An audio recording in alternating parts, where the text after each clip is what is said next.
We suffered in silence. Now we recover out loud.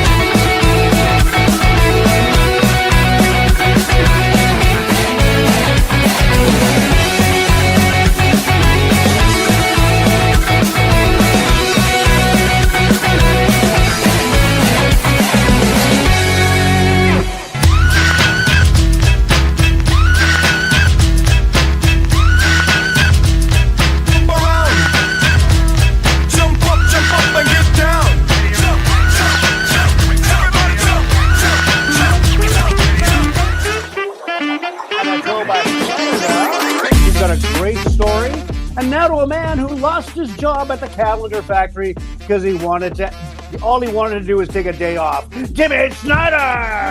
I don't know what happened, Jimmy. I don't think we got your intro there, guy. We didn't. Okay, never mind. Jimmy, blah, blah, blah. Do my intro? Okay. Welcome to the 8 o'clock news. I am your anchor, Pierre Lapierre the fourth. Coming to you live from the Beausejour Waffle House and Abattoir, where it's swine before pearls.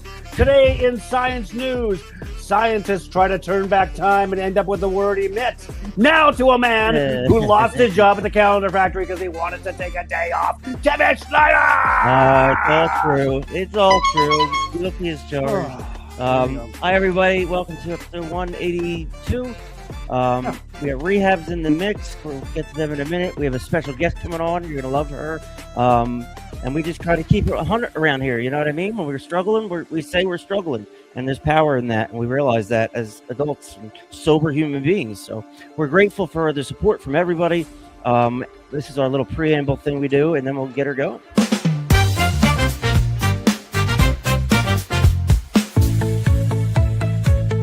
This is our humble broadcast, where ethics and personal anonymity are of the utmost importance. We run this podcast as an act of service to those whose lives have been affected by addiction. We don't do it for profit or notoriety. We place principles before personalities. We benefit from this podcast just as much as anyone else. We all work programs and choose to sacrifice our own anonymity to spread the word that recovery is possible. We do this thing in an attempt to show, as living examples, that no matter how far down the scale we have gone, we will see how our experience can benefit others. That's the 9th step promise. It's our creed we abide by here on Talkin' Trash. We feel called to uphold AA and NA principles. We firmly believe that you can only keep what you have by giving it away. Please join us in a moment of silence, followed by the Serenity Prayer. God, grant us the serenity to accept the things we cannot change, the courage to change the things we can, and the wisdom to know the difference. All right, let's go around and meet the team of Talkin' Trash. Oh my God, so exciting. First on tap, or on deck rather, you got Jimmy Arrival. What's up? Congratulations on a well-deserved win for Team USA. Come on. He's such a good sport. Well, most of the guys play in Canada anyway, so whatever. So, it was quite a game. We'll get to that. Right? Jimmy's 60-something, 60 years old, 4 years clean. AA sponsor. He works in the prisons as a ministry, and he's from north of the wall in Saskatchewan. Very nice. State Jimmy Arrival. Is Willie Douglas. Place to be. Will is he's 43, like me, right? He's a good dude. He's got 2.5 years clean, pushing 3 years clean. He's built like a brick shit house. Look at this guy. I wouldn't miss him. He's like Taylor Sheridan. He's so bad.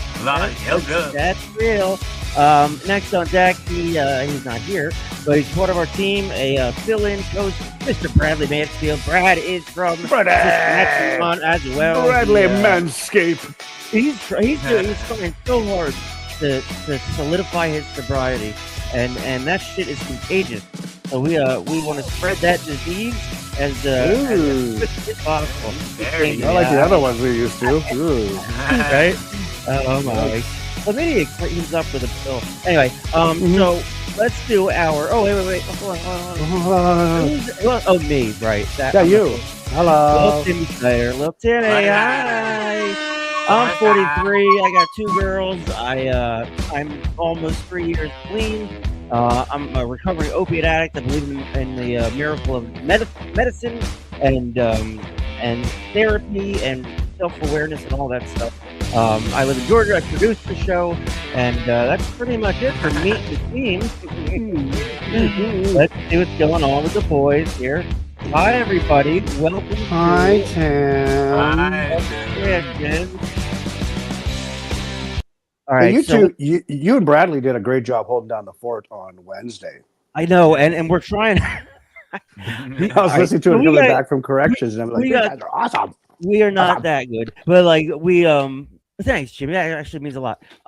Yeah, we're like I played an Elvis song remixed by some DJ, and it got flagged, and I was the DJ that was hitting me with the copyright thing, not Elvis, who's dead. I thought it was public domain. Yeah, it'd be a long distance call. Yeah, it wasn't public domain. So thank you very much. So that happened. So how is everybody? Starting with Jimmy, how is things? It's cold up there, right? It's starting to warm up. We had a huge storm that we were supposed to get. We were supposed to get over a foot. We got like 3 inches, and it was a little chilly this morning, about -40. But Casey and I made it through, and just missing old Mr. Fracker Man. He's out there fracking in the field in Big Beaver, Saskatchewan. Yeah, that's our boy. Our new addition to the squad is Brad, and he's exactly what we want to showcase. He's a good dude, and he's fighting for his sobriety because you know what I mean. Like for him, I'm pretty sure he can just make a split decision and have it and do it and start that whole thing over again. Some people, they stop doing drugs because they ran out of money. Oh, now I want help. You know what I mean? That's not his situation. But no, to blow him up, he's a great addition to our team, and we do love him. Will, how are you doing? I'm doing good. It got freaking cold all of a sudden. Cold. They don't. I was wearing my shorts. I was wearing my summer clothes yesterday. Yeah. And today I'm freaking freezing my ass off. So I mean, dude, they don't understand snow or cold down here in Georgia. No idea. Because from the hot, like sweating your ass off, like freezing. I know. That's ridiculous. I don't know how you do that shit. All right, so what happened today? Oh, the fucking hog. I haven't been to sleep because of this stupid Olympic thing. Jack Hughes. The golden goal for the United States. Fucking kid. Breaks his teeth 5 minutes earlier and buries it. Yahtzee. Head sent. Sorry about your luck. Binnington. And the guys that were on the ice, McCarr and McKinnon, McDavid, I couldn't believe it. I was kind of surprised, guys, that they didn't do a full overtime. They just did a 3-on. They cut the ice. And then they did 3-on-3, which is weird to me. I'm used to, the NHL just going right after it. But yeah, that was crazy today. So U.S. won gold on the anniversary of when they won gold back in 1980, same day. And the Hughes brothers. Everybody loves the Hugheses. They're the best. One plays for the Devils, and my friend loves him. Says he's a good dude. I don't, athletes they can be assholes, so I don't put anything like one of those meet your heroes things. I met Eric Lindros once when I was a child, and it literally broke me. It's probably why I did drugs because of Eric Lindros. Thanks, Eric. Right?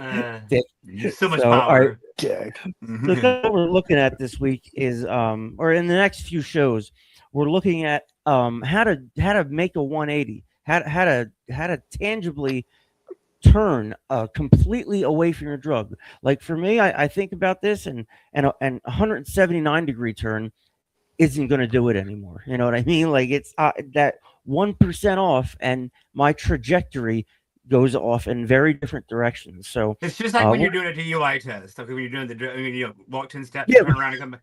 I mean, same thing. If you're a little off, you're going to jail. You know. Mhm. So and we're at 180 episodes, so I thought we'd tie in the old I don't know, literary whatever, and kind of get things going with that. But we are looking at change, and we got through a good piece of that the other day. piece of it. And yeah, I don't know. I think so. Jimmy, do you have the deets on our? Oh, well, let's say hi to our treatment centers. Oh yeah, let's talk to those guys. Yeah. Slow down.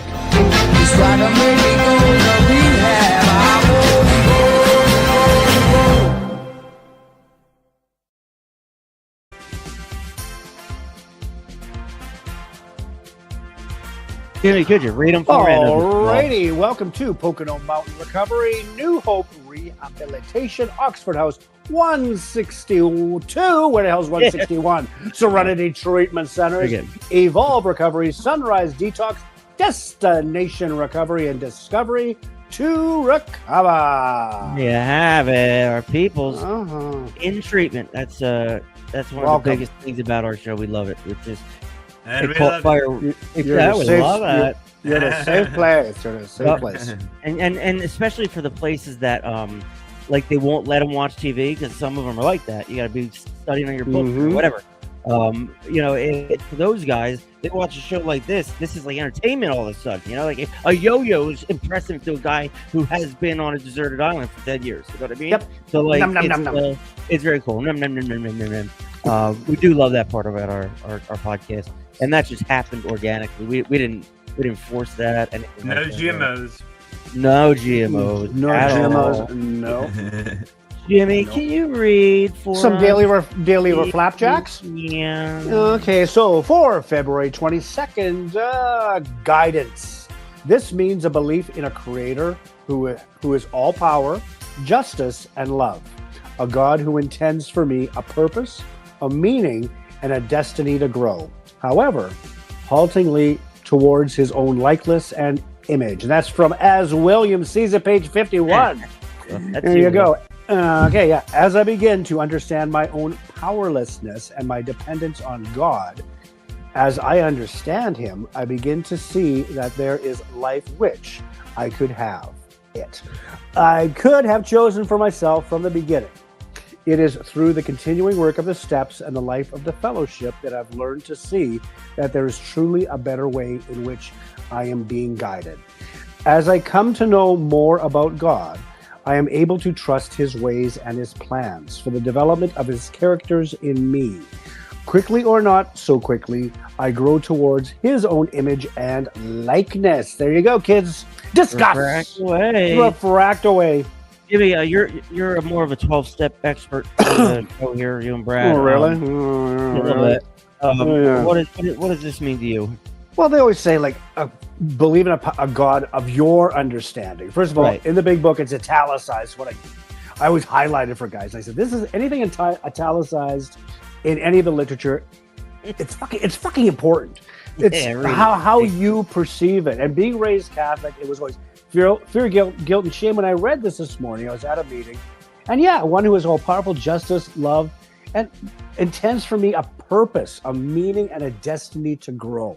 This is how I'm growing, like being part of this platform, which is a privilege, and being involved like in the justice system, helping people out there who are incarcerated, right? It's my way of giving back, and that's what gives me, I guess that's my purpose, you know? I thought I was going to be a big star, but you know what? I'm having more fun doing this shit. Oh my God. Well, I mean, it's you know, making way more money too. Yeah, sure. You're so good at it, and you reach a lot of people. You know, we have a lot of people that follow the show who are older, like in their 50s or 60s.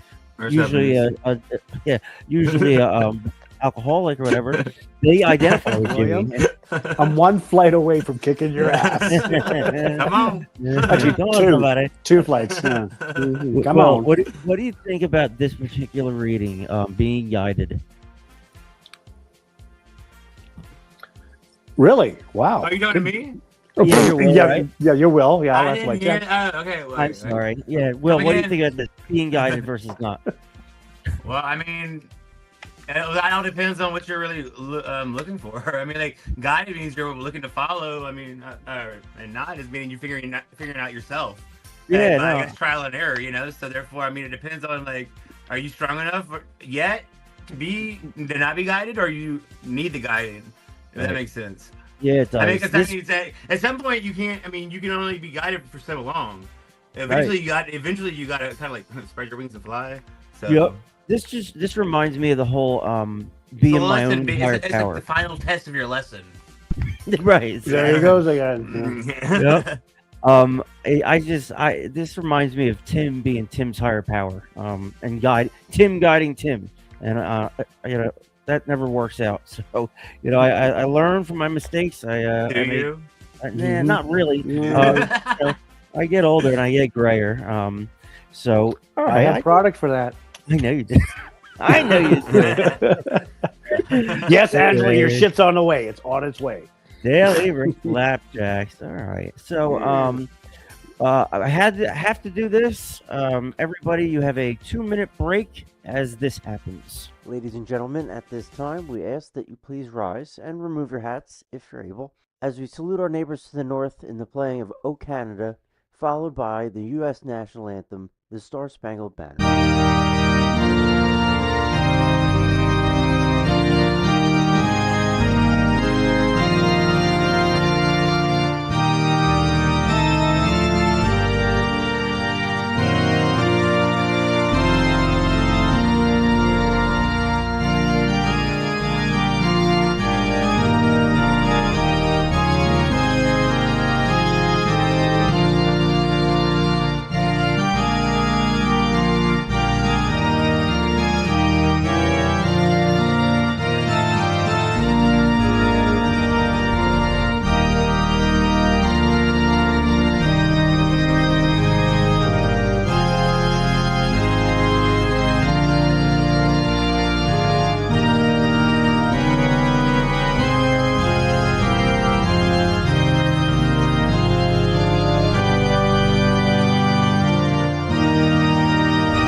We ask that you stay in whatever position you ended up in as we honor America in the playing of the Star Spangled Banner.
Thank you, everyone.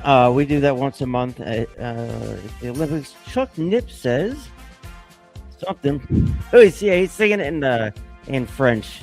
Jimmy, do you know the whole Canadian national anthem in French?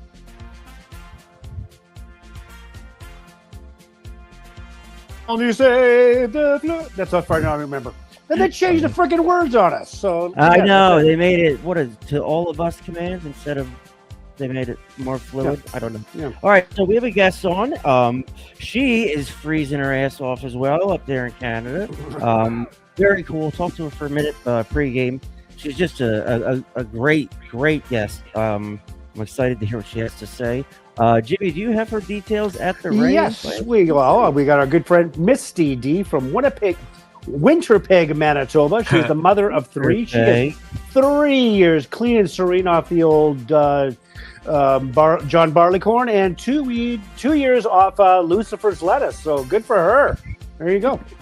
That's funny. All right, so we're going to bring her into the mix and make her feel as comfortable as possible. Guys, be on your best behavior, and let's welcome our friend Misty into the mix.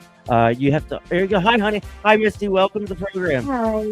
Hi. How are you guys? Good. Good. We're just trying to get our footing here with what we're doing. So we're going to kind of yield the floor to you. To give your testimony. You saw earlier that we have these rehabs that watch as their H&I commitment or whatever, and it's caught on amongst rehabs, and Tex at rehabs hasn't gone real corporate yet. But there's a lot of people in 30 days or less that are hearing this message, what this is. So maybe keep that in mind. But other than that, just tell us your story, your authentic story about Misty, and I'll let you have it. Awesome. Well, hi. Thank you for asking me to be of service.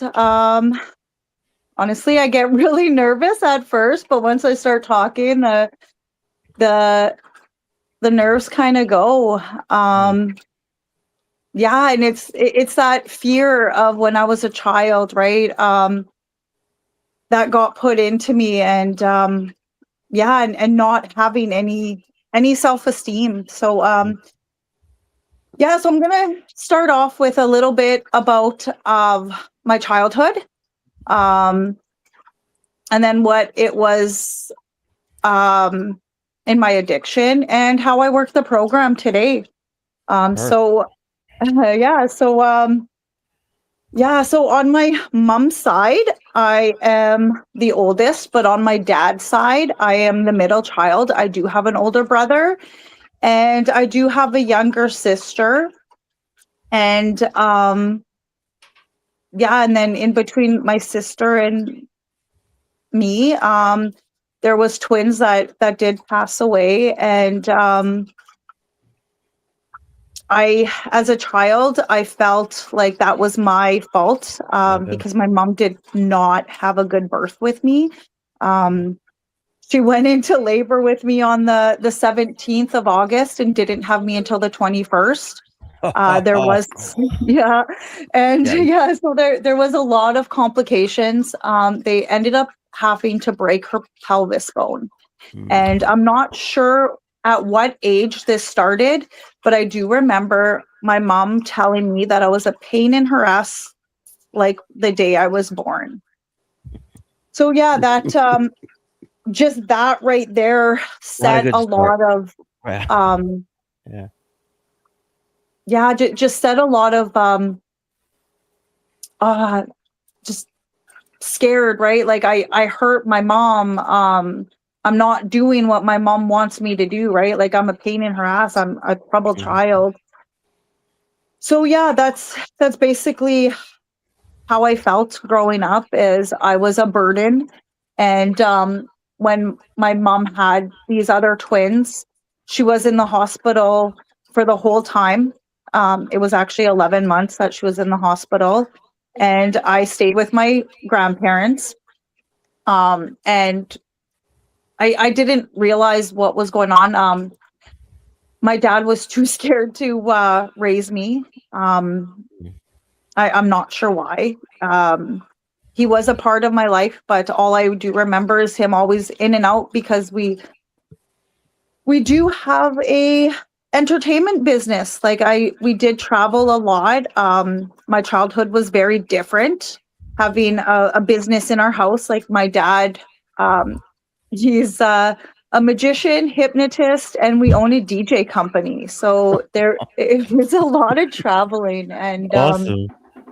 It was really interesting. But also there was a lot. Pardon me? No, go ahead. I'm sorry. Oh, okay. Yeah. So with my parents always traveling, it was a lot of in and out of the house. A lot of my aunties and grandparents did watch us a lot.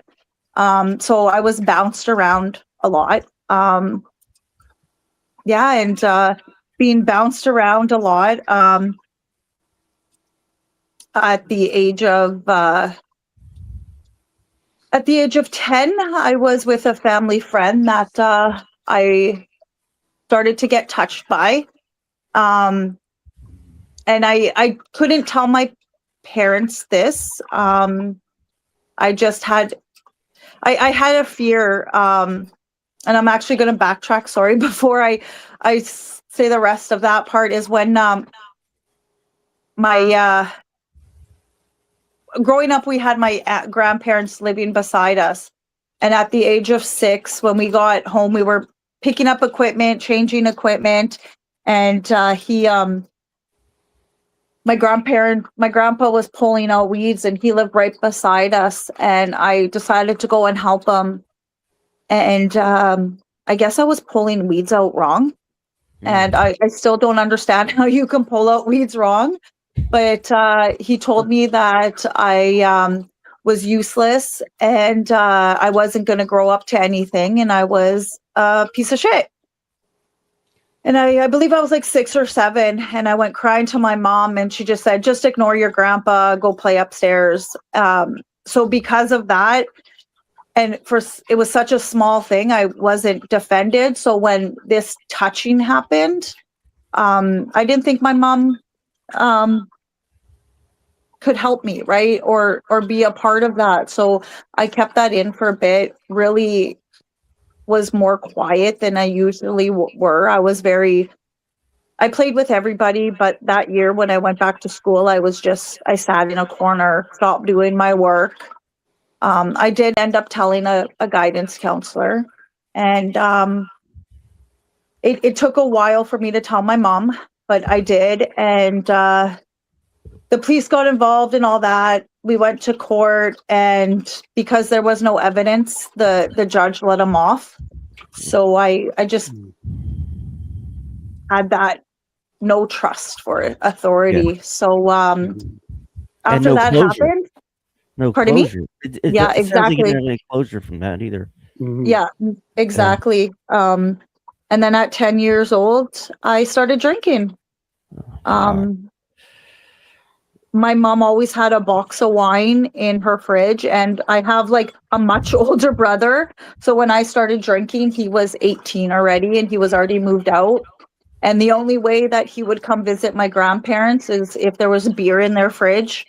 And I'm a very tiny person, and I started wearing my dad's sweaters. So I was in like really massive sweaters, and I would stick the beer bottle up my sweater so nobody would see, and I would just go to the park and drink it. Yeah, it's called the ace up the sleeve is what that one is. The old ace up the sleeve. Yeah, and then that's great. 10 years old. Is she the winner? Have we heard anything less than that? I don't think so. Probably, yeah. So I think so. Winner, 9. chicken dinner. You win. You win. Addiction roulette.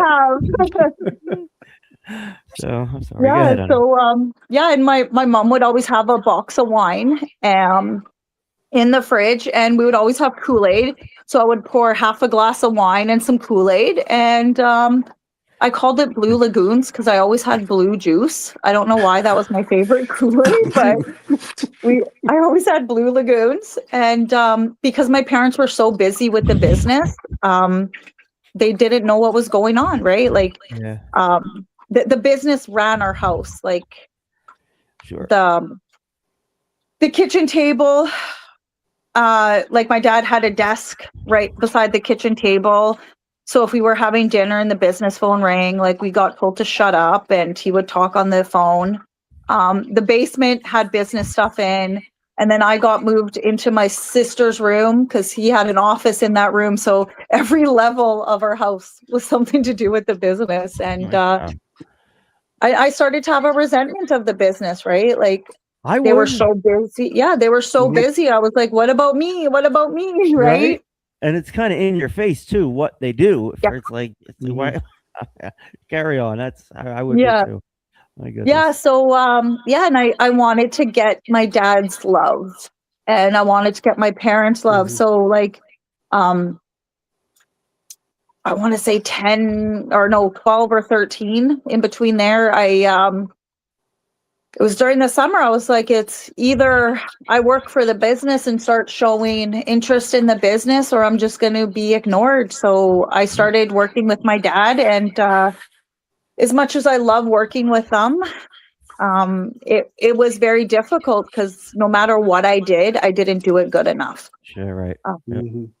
Yeah, if I asked a question, it was, you're mouthy, stop being sarcastic, stop talking to me like that. And I just wanted to know why, right? I was a curious kid, like, why are we doing it this way? What about this? But Right. they never had time to explain because we were always in a hurry. And like growing up, my parents never showed each other love, right? They never hugged each other. They never said they loved each other. They were always yelling and screaming at each other and swearing. And I don't remember the last time my parents hugged me or said they loved me or were proud of me. Yeah, so I drank more to feel that love. Like, yeah, like as soon as I felt that first drink going down, right? It was just like, and all that tension that I had just kind of went away. Yep. Yeah, so I just continued like that. They didn't know. And yeah, so becoming a teenager, and I could watch myself. And I knew they were out long hours, right? Like they would leave early in the morning or late in the afternoon and be home around 2 or 3 in the evening. And I drank, right? And they didn't know, because like my dad, and this is what kind of got me confused about, how it says the allergy in the book, like we have an allergy, right? Like every time my dad drank alcohol, his mouth would break out in blisters. And I was like, well, That's he has crazy. I was like, he has an allergy. Spiritual allergy, yeah. Yeah, and I was like, Yeah. my mouth doesn't do that, so I don't have an allergy, right? So it took me a while to grasp that concept, is the actually allergy is, I need more, right? One isn't good enough. Right. Yep. It's not So- actually an allergic effect. It's a way It's a you chemical. respond. Yeah. Yeah, exactly. Yeah, it's very chemical, right? So it took me a while to understand that part. And yeah, so my parents do not have the allergy of that, but the rest of my family does. Like, you shake the family tree and all of us fall out with some type of addiction. Yep. And then my mom's like, so my grandparents fostered a lot of kids, so it's a big family. But my mom only has one blood sister and one blood brother. So my auntie and my mom are our enablers. And then my Right. uncle is a drunk too. There it is. Yeah. So yeah, and then after like looking at it, I found it. Both of my grandparents were alcoholics, but with my grandma, because she was it was years ago when my grandpa and grandma started going in. I have my grandpa's second big book. So yeah, so and it was really weird because it was on my grandpa's, my grandpa was really sick, and he was telling me that he would go to AA meetings because my grandma was too embarrassed to go, and then would come and talk to her about what happened in the meetings. Right. And yeah, so that's how they kind of did it. And I was like, oh, well, I really wish that I was talked about when I was a kid, right? Like, Yeah. of this. And so I kind of would know what is going on, right? And to be careful about alcohol, because like I love to drink. I love it, right? Like I love the feeling, I love the taste of it. And I didn't think that was a problem when people were telling me, hey, like your drinking is out of control. In my brain, I was like, you're jealous because I can drink more than you. No. And not realizing that I was making an ass of myself and I couldn't handle it. It seems like the I- only person with a drinking problem is the one that has a problem with you drinking, and then it all blows up. Yeah. I was like, you just don't like it.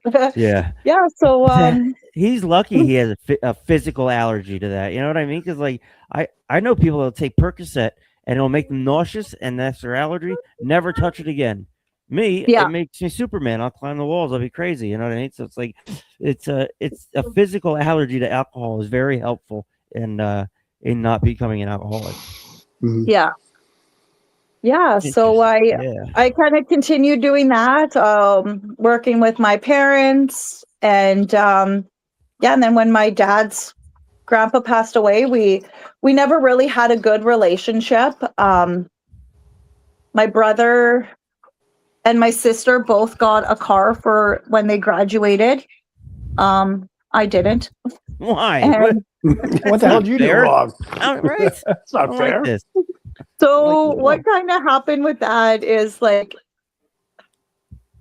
I want to say I was about see a lot of stuff happened at 10 for some reason. 10 was a big number. You grew And up too fast. yeah, so I think it was 10 is when my grandpa told me that my brother wasn't actually my blood brother. And my dad was previously married, and he said that I destroyed the Hi. relationship, right? Yeah. So which wasn't true. Of course. Mhm. All right. Yeah, Yeah. they and I think it was because you can go. Because I looked more like my mom's side of the family than my dad's side of the family. And my sister and my brother are spitting image of my dad. So yeah, I was always Yeah. You didn't I you know didn't I was stand targeted. a chance, Misty. You Exactly. didn't stand a chance. You Mhm. talk Nope. about being a product of your environment. You know, I mean that's a legitimate thing. We all are. And Mhm. it depends on which environment's bad or isn't. So you're all right. So you're 10 years old. I'm fascinated that you remember that you started drinking at 10 years old, and you remember your first drink and all that stuff. Like I didn't touch a drug till I was 18 years old. I was so scared of it. Dare and Christian school and crazy shit. So like Yeah. I was a product of my environment in that era. You know, and it's important to be able to not identify as the environment, but to identify that you're in that environment and that you can get out of it. That's where I get nuts. I get Mhm. panic attacks. I feel like I can't breathe. And it's Mhm. really it's upstairs. So all right. How long have you been sober? I'm sorry, I missed that part. So I've been sober off of alcohol for I'm going on my 8th year, Girl. and off of weed I'm going on my 3rd year. Um, Yeah. the weed thing is like a recurring thing coming up on our show because like all of a sudden it's legal everywhere. I know it's been legal in Yeah. Canada. Um, so like I could smoking cigarettes. I guess that would be like equate to you not smoking weed because like well, you know, there's California sober and all this shit. And, you know, I mean, to each their own as long as they're not overdosing on fentanyl. But for you to identify as clean from weed as well, that says a lot to me about who you are and your authenticity. Um, Yeah. and I appreciate you sharing that with us. Um, which was harder, the alcohol or the weed? The weed. Yeah, I thought Hmm. so. How Yeah. about The weed was very hard because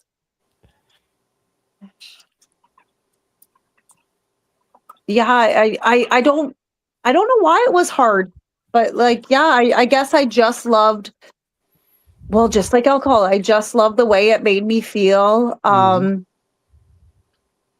And it I guess it didn't affect me and it didn't make me act as stupid as I did, right, right?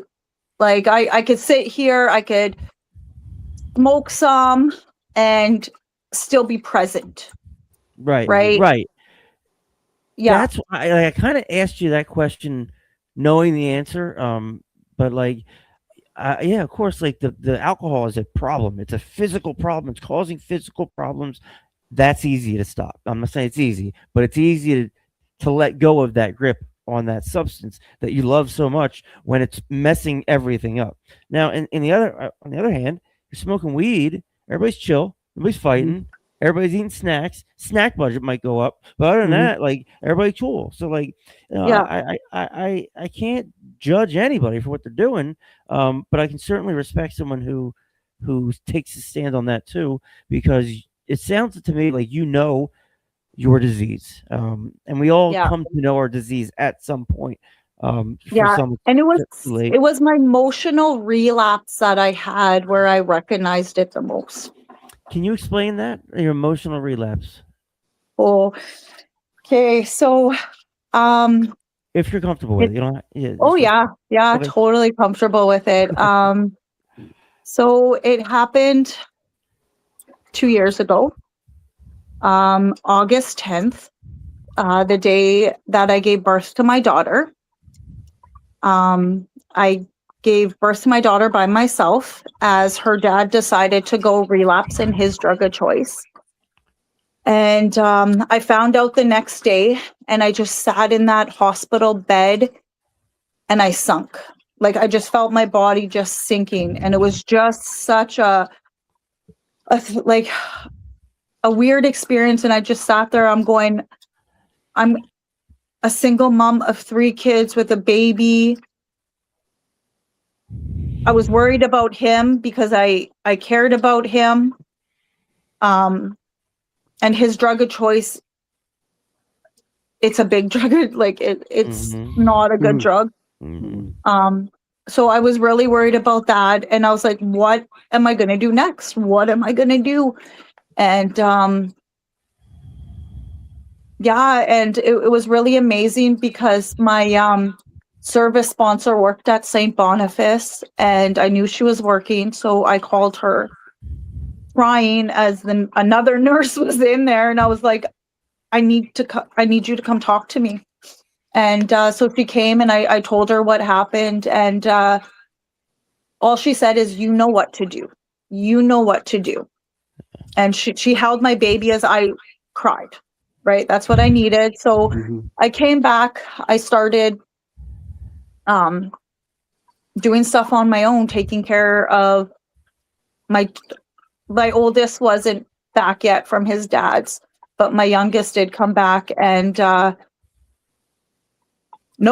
oldest came back first and my youngest was still on the farm with his auntie. And I just started to do what I needed to do. And I forgot to work on my emotions. I forgot to pray. I forgot to, I was still going to meetings, but I forgot to acknowledge what was going on. So he came back after 4 days. I gave him the benefit of the doubt. I tried to work on it. I tried to work on it for a year. It obviously didn't work. Constantly fighting. And how I kind of see it is I was supposed to forgive him, but he didn't understand the trauma, the anger that I was feeling, right? I was just supposed to let that go. And I was trying to work on stuff and he just didn't want to listen, right? He just didn't want to see my needs, right? And as much as I saw his needs, right? And I understand that. He was stuck in bed for almost 2 weeks and I took care of him. I brought him food. I helped him up the stairs. I helped him back and watch and seeing that too was very traumatizing. Yeah, of course it is. Yeah. So I lost myself. I really lost myself and kind of seeing it now and working on my steps and working on myself now and seeing the 4 years that we were together is I was losing myself every day with him. Sure. He was taking my soul away, right? And then, so when my daughter was, I want to say maybe a month and a half, I couldn't handle my emotions. Right. And that's when I relapsed in weed again, because I didn't smoke weed during my pregnancies or drank during my pregnancies. But I just needed to escape. And I did call my sponsor. And that was the thing, is be honest with your sponsors. Like, I did call my sponsor. I had my smoke in my hand, and I was like, I'm feeling really shady. And she goes, yeah, you will. And I was talking, but I wasn't honest. I did not say, I have a smoke in my hand and I'm going to light it up after I get off the phone with you. Right? Selective truth. Yeah. Yeah. Is I was already there. I did not want her to talk me out of it. And I knew she was going to talk me out of it once I tell her, right? Or she would have came over or something, like tried to stop, right? But so when I started smoking again, it was constant, right? And that's when I realized, like, this is a problem for me. Like, I need help. And I was honest, saying, hey, like, out of my whole time being sober, I wasn't really sober, because I was still smoking weed. And the only reason why I stopped smoking weed is because I got pregnant. And so when I realized I lost myself, that's when I really started seeing the steps for what they are, right? Doing the steps from the first period to the last period, because I realized I was stopping, right? I would start it and then stop, and then start the next step and start it and stop. Right. But and when I got down on my knees, right? Like with step one, I got down on my knees and I started praying and asking my higher power to take this obsession, help me with these feelings, help me learn my lesson and what my path is, right? And seeing what my higher power wants me to see, right? Because with like how I look at my sobriety today is like, when I'm having a bad day, it's either I'm trying to play God or I'm just not learning my lesson, right? I'm not learning what my higher power is showing me. And I'm taking my will back, going, no, I'm doing this, right? And I heard in one meeting, and this really stuck with me, and every big book in 12 and 12, I put this in, is God doesn't wake up and say, I'm going to play Misty today. So why should I wake up and say I'm playing God today, right? Right? Like, so and I just love that. And so every morning I accept that I'm powerless. I have an alcohol addiction, I have a drug addiction, and I have a thinking problem. Because my thinking can get me into some huge mess. I love when somebody comes on, like the polar opposite of me as a human being existing, and I identify with everything that she said. Everything she said. I'm a drug addict, right? Flat out drug addict. I'm clean, right? And we look at that on our show. We look at it as being clean, whether it's alcohol or drugs. We're clean from the substance. So, like, just to hear your story, totally different substances, totally different area codes, zip codes, all that, gender, race, whatever, all that. I can identify with every word that comes out of your mouth, and that's the beauty of recovery, and that's why this shit actually works, because I can identify with Missy. I can identify and not compare. And hats off to you. Oh my gosh. Do you sponsor anybody, Misty? I was sponsoring, but when I had my my weed relapse and I just needed to start working on myself, I gave up my sponsee. I said, like, here's, and I gave her to my sponsee, but I do talk to a lot of females. That's good. That's really good, because you I'm not telling you what to do, but you should, because you're well versed and people listen. Did you dye your hair to match our new branding? Did you do that just for us? I'm so flattered. I can't believe it.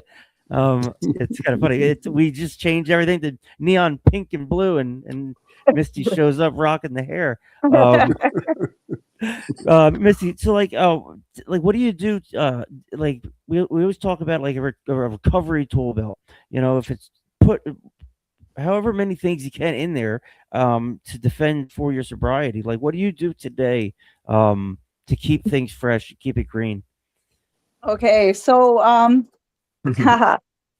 so like when I wake up, like I say, I pray, I meditate, I do my readings, and and I do a lot of service work, right? Like today, I did not realize that I was on the AA phones until I got a call. So I was just not, I was really surprised. So I do that. What is the AA phones? I don't know. I've never heard of that. So in Winnipeg here, we have a central office, and when the central office is closed, we used to have groups, but they changed it. So we have 2 people in a day that take phone calls because, like, people always need help, right? People need to know where there's a meeting or what Zoom group's on now, right? Or like any information, right, about AA. So yeah, so that's what the phones are, is just something to, instead of going to the answering machine, it actually can get somebody to call. Awesome. That's awesome. Yeah. Misty, this is from Angela Dickey, one of our friends. She says, "Thank you, Misty. I actually just needed to hear this right now. This is how God works. Just said some prayers for God to help me deal with some emotions and situations that are out of my control." So you spoke of an emotional breakdown, emotional relapse, or whatever. Like, I totally get that, man. I mean, it just feels like you're a snowball going down a hill and just getting bigger and bigger and bigger, and you just can't stop, and your emotions begin to suffocate you. For me, that's what happens. I get panic attacks.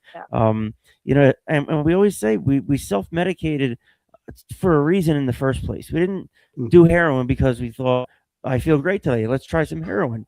It's not really how it works. So, like, we try to just keep it real in that aspect. Angela also says, "Please pray for what's going down with the drug cartels in Mexico right now. I have in-laws there." Shit. Angela, she's poor girl. I love her. What can we do to help her? I mean, I'll do anything for that girl.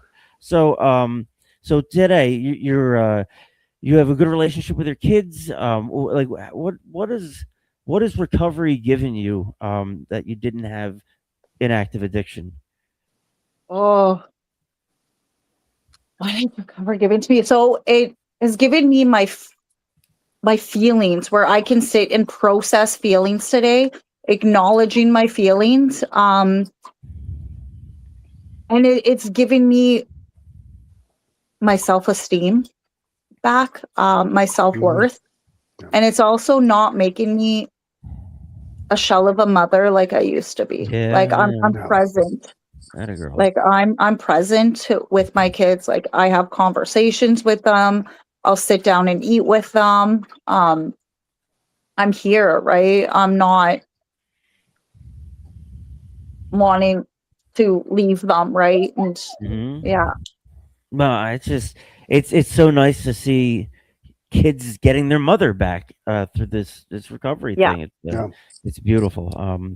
We do have some questions. I will get to you guys in a second. Somebody asked if I'm stoned. Are my eyes red? They are. I haven't slept. I haven't slept. It's only a recovery podcast. The game was. I know. The game Hitting the ball. Idiot, he's busting my balls. That's what they play championship hockey games at 8:30 in the morning. It was like 4 a.m. and I'm like, I'm just gonna stay up. That's what I did. So, yeah, mind your own business, Steve. Anyway, so guys, Jimmy and Willie, that's me. Will, when you think of like what she just described and things she had to overcome, like, how does that ring true for you? Could you identify with that? Well, you can identify with everything. I mean, right? I mean, it's all in our. I mean, we all pretty much have the same story, but it just in different. Right. It's a different movie, but same act. You know, whatever. Yeah. You know, but we just have different alternatives. And but the way I had to learn to process and get through it was, I mean, lessons, like trial and error. You know, like I'm a person that's I got to learn from experience. You can't tell me. I can't read it. I can't, you know, I have to fuck it up at least 3 or 4 times. Right. You know? You're a slow learner. That's why. Will. Yes. But I do learn. And when I learn then I'm bored. Yeah. But, you know. So I got ADD I'm. and ADHD really bad. Oh, he's the worst. I've never seen it quite like that. I've seen some fucking tweakers, but not quite like what this guy. He's fun. He's great on a camping trip. Very I'm organized. a great time. He's a great time. Jimmy, what do you have to say to our girl, our new friend here? Well, Misty, I just thank you very much for joining us. And she'll be on a meeting like usually the 8:00, and she'll have her young daughter's Ava, and she'll be in her arms and just the love that she has for her kids and overcoming and just one day at a time, right? And putting herself first, number one, so she can take care of everybody else, right? And not enabling that previous thing and just saying, screw it, I'm done. And congratulations. I'm just so proud of you. Thank you. Yeah, Misty. hell yeah. Awesome. You know, your story has touched our friend Angela already, and that is all we need. The extra hundreds of people that might watch this or whatever, that's all behind the scenes. But to know that like we have friends of the show who aren't addicts, that they suffered a loss of a child from a fentanyl overdose, whatever. And they feel like it's their mission to come on and share their strength and hope with everybody. And we've created this little galaxy of friends where we're just, everybody knows each other's number. If there's a problem, you call and we just take care of it. It's truly amazing what this program has got me to. Like, I just became the GSR for my home group, and I would never have thought that I would have done that. Yep, that's like good for you. Yeah, because when I first came in, I had zero confidence. I didn't want to do anything. I just wanted to sit in a chair and be quiet. Yeah. I know. Yeah. How funny how that changes in sobriety. What you're looking for the whole time is right in front of you. You just had to stop your own forward motion. You had to stop existing and start living. Good way to put it. Yep, it's a good way to put it. You know, life's hard, boys and girls. You know, we do our best, but you know, we don't always win. Just an idea for the people out there. That's our visual learners. Me and Will are down in Georgia, and Jimmy and Brad. Is it Brad or Bob? Bob or Brad? Whatever his name is. Bradley Manscape. Manscape. Anything else fun I have? And Misty's in the next province over. Misty is in the next. Will, a province it's this place, right? This magical place with fairies. You have to go. Don't just rephrase that, please. Yeah. Okay. It's like Narnia. Yeah. Winnipeg, Manitoba. That's in Manitoba. Will. Yep. Okay. I don't know if you knew that. It's like Saskatchewan but it has like lakes. A man with a tuba there, huh? Yeah. Stop with the tuba. Missy, you're sober today. You're helping people. You're coming out doing something like this outside of your comfort zone. I have like the utmost respect for you as a person because you know you're doing it right. You're doing the best you can, and you don't take any. You shouldn't take any shit. You know, she's her own recovery advocate, and she gets the recovery. Misty said, she just sitting there in a chair through osmosis is not gonna make nothing changes if nothing changes. So like Misty, Brad, all these people we're meeting are people fighting for their lives. And anybody doing that, I can only respect because it sucks out there. I know it for a fact. We all do. But it sucks way worse when we're using and screwing things up more than we could ever imagine. So right. There's this one saying in the book where I was at a big book and study, and I go to a lot of big book study, but for some reason this stuck out. It's on 162 in the big book, and at the bottom it says, "We grow, so can you, with this book in hand." And as soon as I read that, I was like, boom, right? Like, Yeah, Yahtzee. the old aha moment. Yeah, I know it. I yeah, mean, we all have our moments. That moment where we know this has got to stop, or I'm gonna die, and we've all been there, and no, we don't have to go there ever again.